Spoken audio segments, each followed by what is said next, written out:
This is Jeremiah 51 and verse 58, and it reads, Thus said the Lord of hosts, the broad walls of Babylon shall be utterly broken, and her high gate shall be burned with fire, and the people shall labor in vain, and the folk in the fire, and they shall be weary. Giving all praise, honor, and glory to the Most High Power Israel, power Abraham, Isaac, and Jacob, to the 12 tribes scattered. Double honor to the mighty men, the elders, and the apostles, and the community waiting at the lost sheep, the house of Israel in these last days. Peace and blessings to everyone doing this truth and humbleness, sincerity. Again, I'm going to say shalom. And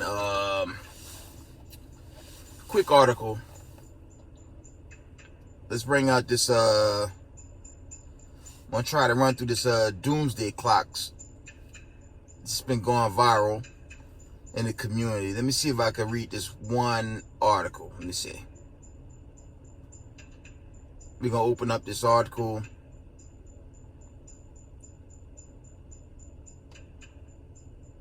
One moment, family. It'll be short.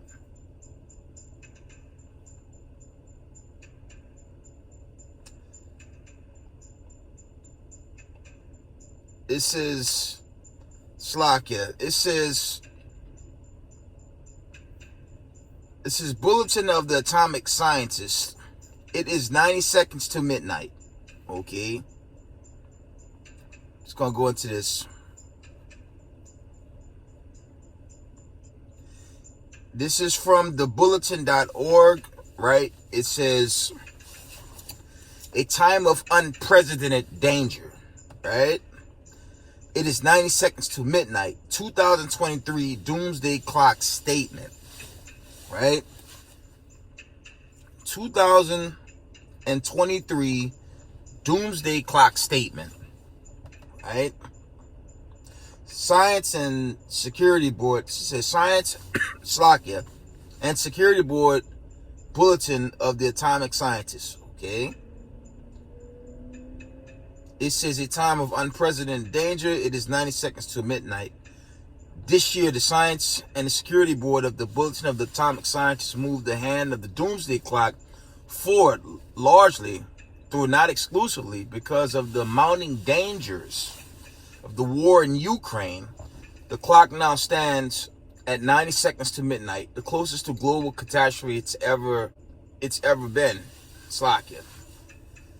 The war in Ukraine may enter a second horrifying year, with both sides convinced they can win, which is total BS coming from the West. But let's just carry on. Slakia. Ukraine's sovereignty and border European security arrangements that have largely held since the end of World War II are at stake. Also, Russia's war on Ukraine has raised profound questions about how states interact, eroding norms of international conduct that underpin successful responses to a variety of global risks. And the worst of all, Russia's thinly veiled threats to use nuclear weapons remind the world that escalation of the conflict by accident, intention, or miscalculation is a terrible risk. The possibility that the conflict could spin out of control, could spin out of anyone's control, remains high. Russia's recent actions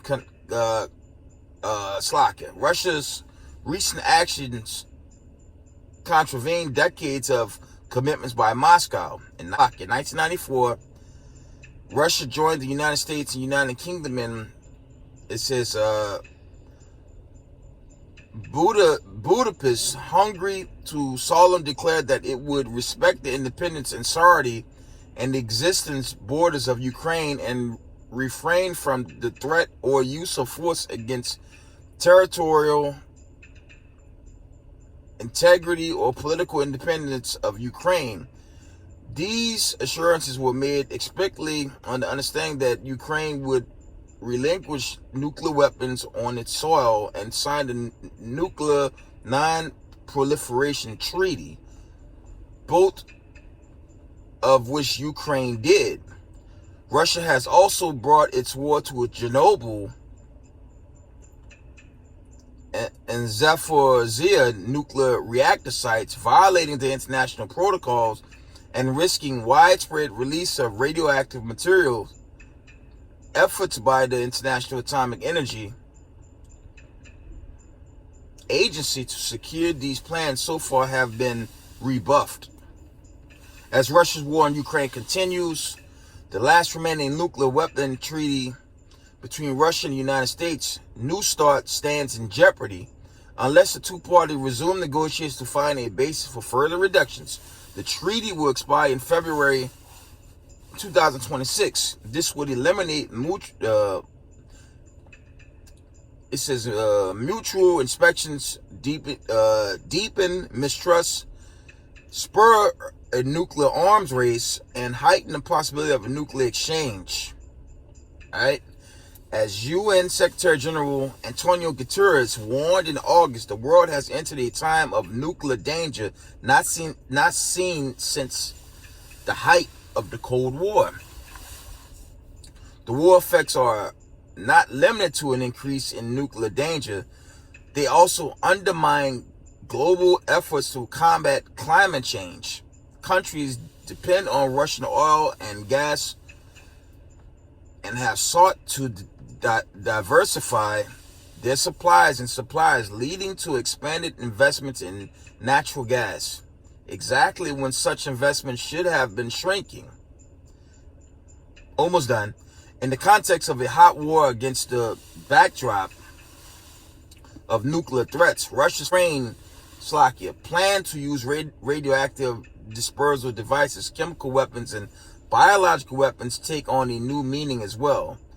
The counting stream of disinformation about bioweapons laboratories in Ukraine raises concerns that Russia itself may be thinking of deploying such weapons, which many experts believe is continue to develop.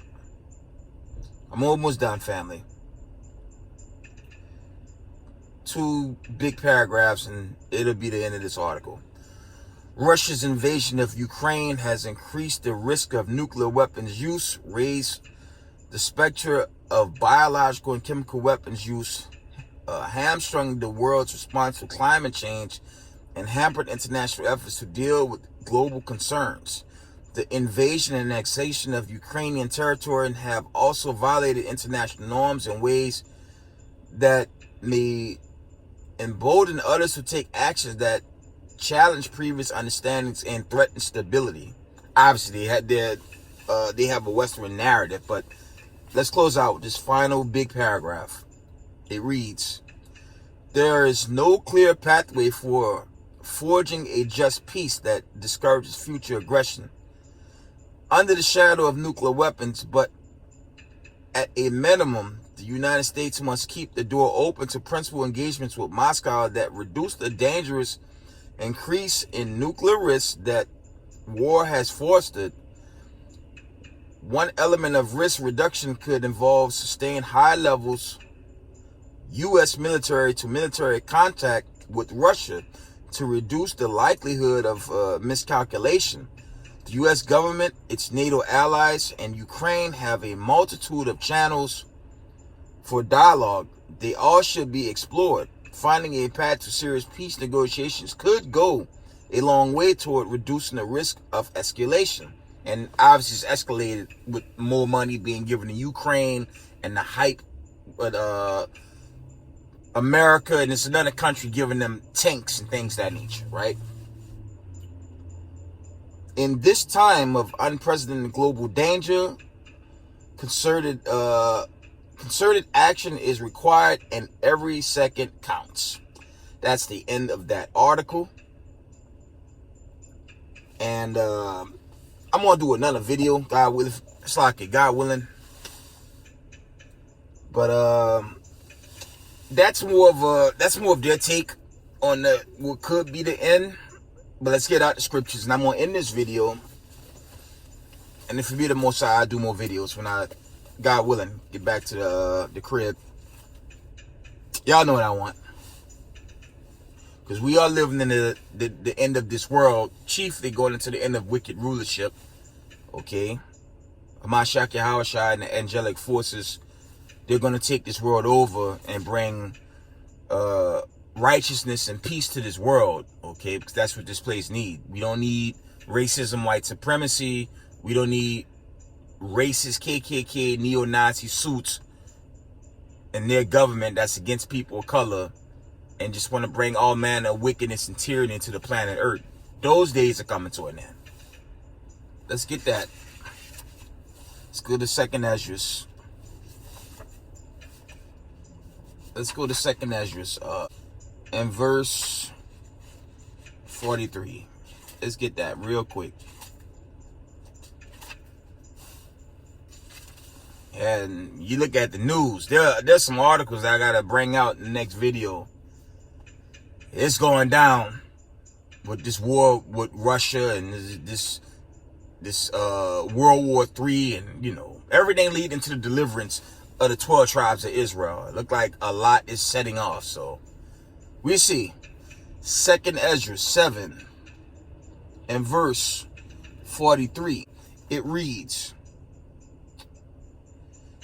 "But the day of doom shall be the end of this time, and the beginning of the immortality for to come, wherein corruption is past." That's doomsday according to the scriptures. And you can link that up with 2 Peter 3 and 10, of course. But let's get Malachi, and then we'll end it down.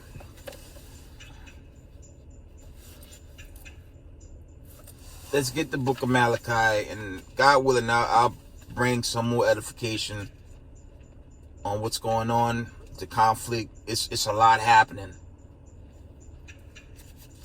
Yeah, as I've been saying, family, this build up, it must continue. Slakia.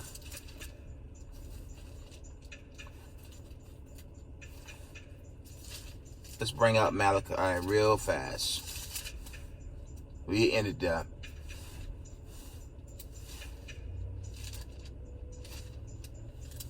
Malachi 4 and 1. It reads, "For behold, the day cometh that shall burn as an oven, and all the proud, and all that do wickedly shall be stubble, and the day that shall cometh shall burn them up, said the Lord of hosts, that it shall leave them neither root nor branch." Okay? And with that, I'm going to give all praise, honor, and glory to the Most High Power of Israel, the power of Abraham, Isaac, and Jacob. Double honor to the mighty men, the elders, and apostles in the community, waking up the lost sheep of the house of Israel in these last days. Peace and blessings to everyone doing this truth and humbleness and sincerity. Israel, I love y'all. We got next. Shalom.